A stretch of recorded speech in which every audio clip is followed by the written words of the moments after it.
నమస్తే, నా పేరు కృష్ణంరాజు, ఏపీటీవీ జర్నలిస్ట్. సత్యం కోసం, ధర్మం కోసం. ఆంధ్రప్రదేశ్లోని ప్రముఖ వైద్యుల్లో ఒకరు డాక్టర్ వీణా అక్కినేని. వారు చైల్డ్ క్యాన్సర్ విభాగంలో స్పెషలిస్ట్. ఈ విభాగంలో ఆవిడ చాలా కాంప్లికేటెడ్ కేసులను కూడా పరిష్కరించి అనేక మంది చిన్నారుల జీవితాలను మళ్ళీ జీవం పోశారు. అంతేకాకుండా సమాజ సేవలో భాగంగా పేద చైల్డ్ క్యాన్సర్ బాధితులను కూడా ఆమె హక్కున చేర్చుకొని వారి వైద్య ఖర్చులకు దాతలను వెతికే పనిలో కూడా ఆవిడ నిమగ్నమై ఉన్నారు. చాలామందికి అటువంటి సహాయం కూడా చేశారు. ఫలితంగా ఈ రోజున వీణా అక్కినేని గారి కారణంగా, అలాగే రెయిన్బో చిల్డ్రన్స్ హాస్పిటల్లో అనేక సంక్లిష్టమైన క్యాన్సర్ కేసుల నుంచి బాలలు విముక్తి చెంది ఈ రోజున చాలా సంతోషంగా జీవిస్తున్నారు. ప్రస్తుతం తలసేమియా వారోత్సవాలు జరుగుతున్నాయి. అసలు ఈ తలసేమియా అంటే ఏమిటి, దీన్ని ఎలా గుర్తించాలి, దీనికి పరిష్కార మార్గాలు ఏమిటి అన్న అంశాలకు సంబంధించి డాక్టర్ వీణా అక్కినేని గారిని అడిగి తెలుసుకుందాం. నమస్తే డాక్టర్ గారు. నమస్తే అండి. మీరు చెప్పినట్టు చైల్డ్ క్యాన్సర్ విభాగంలో మీరు one of the leading doctor. నిజంగా చెప్పాలంటే మీరు ఒక సంజీవిని హస్తం లాంటి వ్యక్తిగా మీరు పేరు పొందారు. ఎందుకంటే నేను కూడా గమనించానండి, అనేక మంది చైల్డ్ క్యాన్సర్తో చిన్నారుల్లో క్యాన్సర్తో బాధపడుతున్న వారు ఇంక హోప్లెస్ అండి, బతకడం కష్టం అన్న కేసులను కూడా మీరు పరిష్కరించారు. ఇప్పుడు ఆ చిన్నారులు సంతోషంగా జీవనం సాగిస్తున్నారు. అది ఒక అంశం అయితే, ఇప్పుడు తలసేమియాకు సంబంధించి కూడా ఇది ఒక పెద్ద సమస్యగా మారిందండి మన సమాజంలో, ముఖ్యంగా చిన్నపిల్లల్లో. దీనిని మనం ఎలా గుర్తించాలి, రెండోది దీనిని మనం ఎలా పరిష్కరించాలి, మూడోది ఈ పరిష్కార నేపథ్యంలో సుమారుగా ఎంత ఖర్చు అవుతుంది? ఎందుకంటే ఈ రోజున వైద్యం అనేది చాలా కాస్ట్లీగా తయారైందని చెప్పి ఒక భావన ఉందండి. దీనిని ఈ పేద తరగతికి చెందిన వారు ఎలా అధిగమించగలరు? థ్యాంక్ యూ అండి. బేసికలీ తలసీమియా అంటే ఏంటి అంటే ఒక పుట్టుకతో వచ్చిన బ్లడ్ ప్రాబ్లం, అంటే ఇది జెనెటిక్ బ్లడ్ డిజార్డర్ అండి. మామూలుగా ఏంటి, మనకి రక్తంలో హిమోగ్లోబిన్ అనే పదార్థం ఉంటుంది. ఈ హిమోగ్లోబిన్ ఆక్సిజన్ ని కలుపుకొని ప్రతి అవయవానికి ఆక్సిజన్ సప్లై చేసి మనం ఆరోగ్యంగా ఉండడానికి హెల్ప్ చేస్తుంది. అదే తలసేమియాలో ఏమవుతుందంటేనండి, ఈ హిమోగ్లోబిన్ పుట్టడానికి కావలసిన పదార్థాలు పుట్టుకతోనే లోపిస్తాయి. అంటే దాని తయారీ విధానంలో లోపం చెంది రక్త కణాలు విరిగిపోతాయి. కాబట్టి ఆక్సిజన్ అనేది అవయవాలకి సరిగ్గా అందదు. కాబట్టి వీళ్ళకి ప్రాణం కూడా ఇబ్బందిలో పడి ప్రాణం మీదకి వచ్చే ఛాన్సెస్ ఉంటుంది. ఎందుకు అంటే రక్తం విరిగిపోతుంది. కాబట్టి మనం ఏం చేయాలి, వీళ్ళకి ప్రతి 3 వారాలకి 4 వారాలకి రక్తం ఎక్కిస్తా ఉండాలి.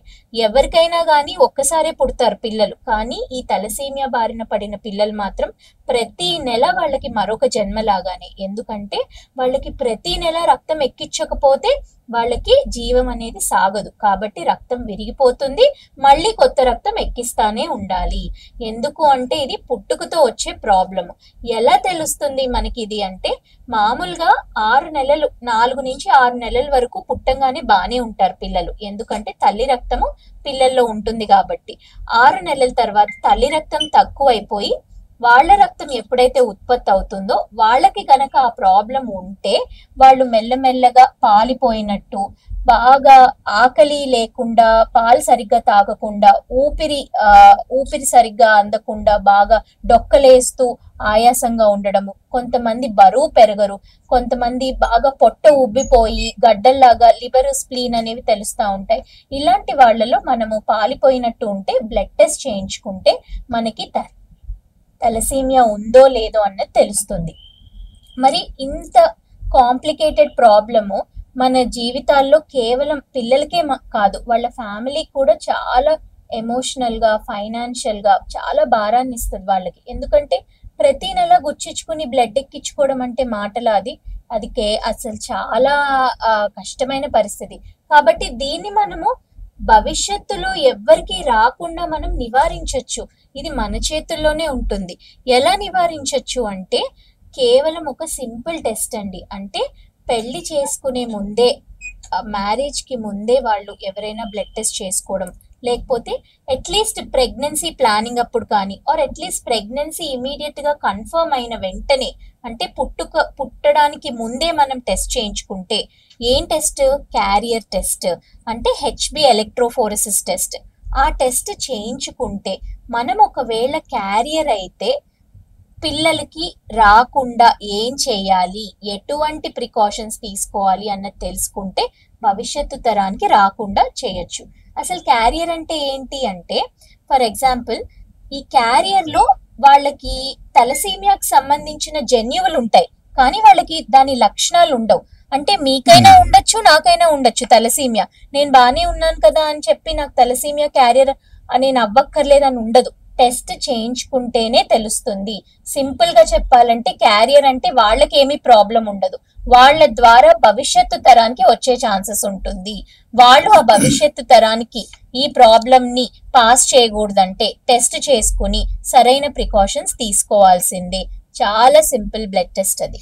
దీనికి సంబంధించిన ఒక అపోహ ఏంటంటే ఖర్చులు చాలా అయిపోతాయి అనే ఒక భావన ఉందండి. తర్వాత మీరు ఈ బ్లడ్ ట్రాన్స్ఫ్యూజన్ అంటామా, ఏమంటారు, రక్త మార్పిడి చేయాల్సి వస్తుంది కదా, దానికి ఎంత ఖర్చు అవుతుందండి? ఎన్నిసార్లు చేయాల్సి వస్తుంది? సో ఒకసారి ఎవరైనా తలసీమియాగా నిర్ధారణ అయితే వీళ్ళకి కేవలం as of no blood transfusions, అంటే రక్త మార్పిడి, ప్రతి నెల రక్తం ఎక్కించుకోవాల్సిందే. తప్పలేకపోతే వాళ్ళకి రక్తహీనత వచ్చి లైఫే రిస్క్ లో ఉండే జీవితాంతం ఎక్కించుకోవాలి. కానీ ఏంటి అంటే ఇప్పుడు మనకి లాస్ట్ ఒక 5 years నుంచి చెప్పాలంటే మూల మార్పిడి అంటే బోన్ మ్యారో ట్రాన్స్ప్లాంట్ అనేది మనకి ఇప్పుడు ఎలిజిబుల్ గా, అంటే మనకి దొరుకుతుంది ట్రీట్మెంట్ ఆప్షన్స్. అంటే ఏంటి, ఒక లివర్ ట్రాన్స్ప్లాంట్, హార్ట్ ట్రాన్స్ప్లాంట్ ఎలాగా, గుండె మార్పిడి, లివర్ మార్పిడి, అలాగే బోన్ మ్యారో ట్రాన్స్ప్లాంట్ అంటే రక్త కణాలు ఎక్కడైతే ఉత్పత్తి అవుతాయో దాన్నే మార్చేయడం. ఆ ట్రీట్మెంట్ అనేది ఇప్పుడు మనకి అవైలబిలిటీగా ఉంది. కానీ అది కూడా ఇంకా చాలా కాస్ట్లీ ప్రొసీజర్, ఇంకా వైడ్ గా అవైలబిలిటీ లేదు. కాబట్టి ఆ ట్రీట్మెంట్ తో కూడా కొన్ని కాంప్లికేషన్స్ వచ్చే ఛాన్సెస్ ఉన్నాయి. కాబట్టి సింపుల్ గా మనం అది నివారించుకోవచ్చు, రాకుండానే చేయొచ్చు. కాబట్టి టెస్ట్ చేయించుకుంటే సింపుల్. ఈ ఖర్చు సుమారుగా ఎట్లా ఉంటుందండి దానికి సంబంధించి? సో మనకి బ్లడ్ ట్రాన్స్ఫ్యూజన్ అంటే ప్రతి నెల రక్తం ఎక్కించుకోవాలి అంటే డెఫినెట్ గా ఎంత మనము ఖర్చు ఫ్రీగా అవుతున్నా వాళ్ళకి ట్రావెలింగ్ కి కానీ, వాళ్ళ పేరెంట్స్ వాళ్ళు వర్క్ చేసుకుని హాలిడే పెట్టుకుని ప్రతి నెల రావాలి అంటే ఒక 2 రోజులు కష్టం అవుతుంది. ఏదో విధంగా వాళ్ళ ఖర్చులు ఉంటానే ఉంటాయి. కాకపోతే ఏంటంటే లక్కీగా గవర్నమెంట్ హెల్ప్ చాలా ఉంది. ఏంటి అంటే వీళ్ళకి పెన్షన్స్ ఇస్తారు.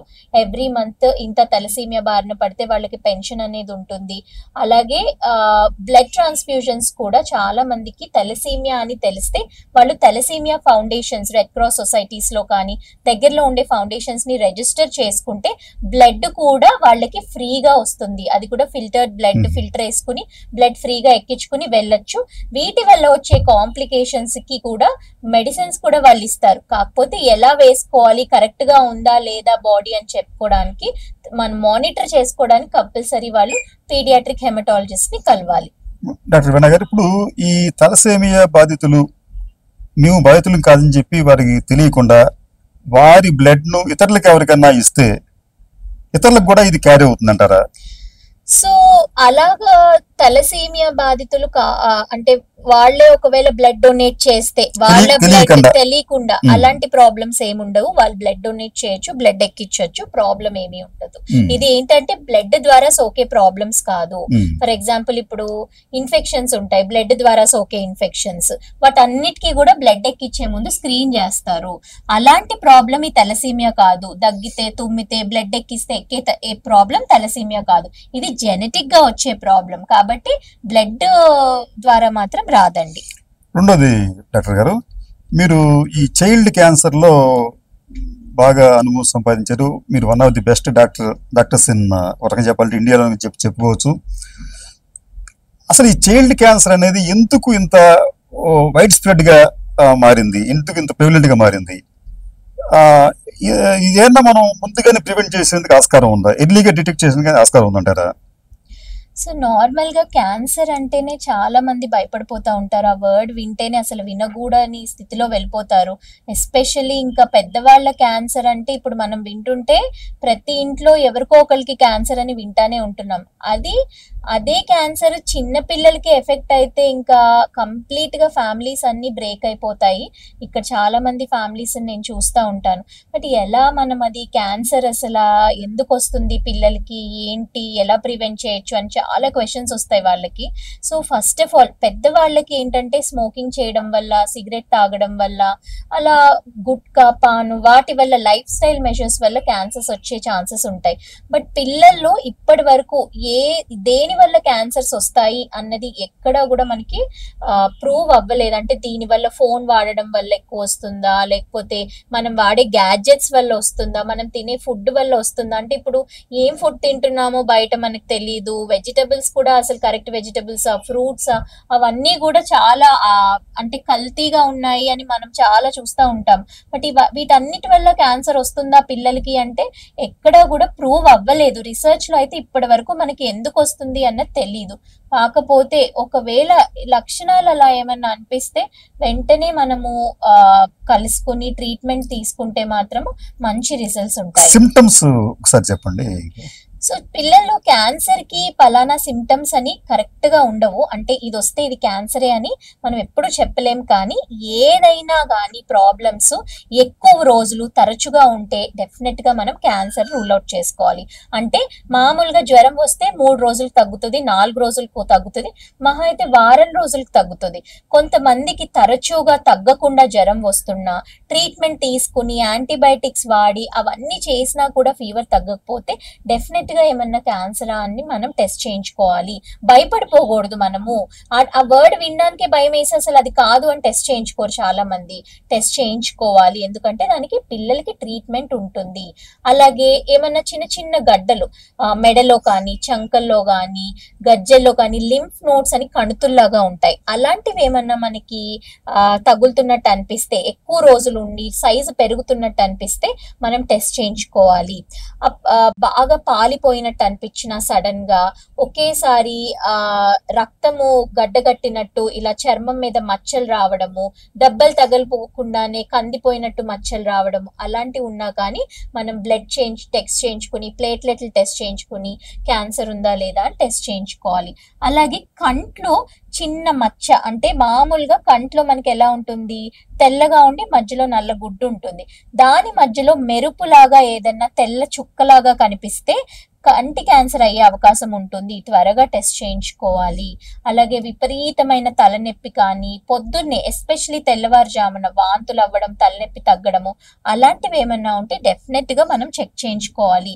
ఇవన్నీ నార్మల్ ప్రాబ్లమ్స్ లో కూడా వస్తాయి. ఇవి ఉంటే క్యాన్సర్ అనే మనం భయపడిపోక్కర్లేదు. క్యాన్సర్ కూడా అవ్వచ్చేమో అని మనం డెఫినెట్ గా మనం టెస్ట్ చేయించుకోవాలి.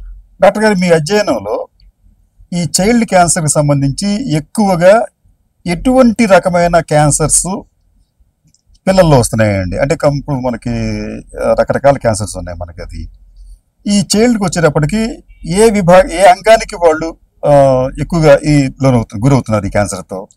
చిన్న పిల్లల్లో మనం ఎక్కువగా చూసే క్యాన్సర్స్ బ్లడ్ క్యాన్సర్స్ అండి. ఎక్కువగా రక్తానికి సంబంధించిన క్యాన్సర్సే చూస్తాం. లుకీమియాస్ అంటాము, ALL, అందులో కూడా BALL చాలా కామన్ గా చూస్తాం బ్లడ్ క్యాన్సర్స్. ఈ బ్లడ్ క్యాన్సర్స్ తర్వాత మనము ఎక్కువగా చూసేవి బ్రెయిన్ ట్యూమర్స్ అండి.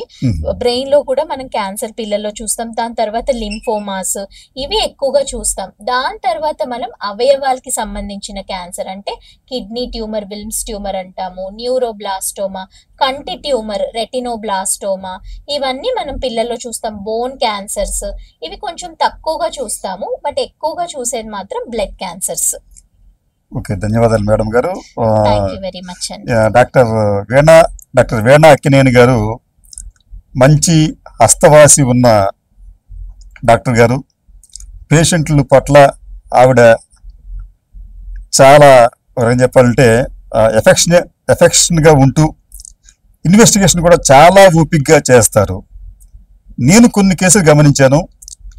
ఈ చైల్డ్ క్యాన్సర్ సంబంధించి కొంతమంది హోప్లెస్గా ఉన్న కష్టం అండి అని చెప్పి ఇతర హాస్పిటల్స్లో, ప్రముఖ హాస్పిటల్స్లో చెప్తే అల్టిమేట్గా డాక్టర్ వీణా అక్కినేని గారి దగ్గరికి వస్తే ఆవిడ చాలా శ్రమ కూర్చి ఇన్వెస్టిగేషన్ చేసి అట్లాగే మంచి ట్రీట్మెంట్ ఇచ్చి తిరిగి వారిని మామూలు మనుషులుగా, పిల్లలుగా మార్చి పంపించారు. వీరిని ఎవరైనా సంప్రదించాలి అనుకుంటే విజయవాడ రెయిన్బో చిల్డ్రన్స్ హాస్పిటల్లో సంప్రదిస్తే వారికి సంబంధించి మీరు ట్రీట్మెంట్ తీసుకోవచ్చు. ఎవరన్నా కావాలనుకుంటే ఇటువంటి వైద్యురాలు విజయవాడలో ఉండటం నిజంగా చెప్పాలంటే మా అందరికీ కూడా ఒక గర్వకారణంగా మనం భావించాలి. మంచిది డాక్టర్ వీణా అక్కినేని గారు, మీకు మరోసారి ధన్యవాదాలు. నమస్కారం. నమస్తే అండి. Thank you.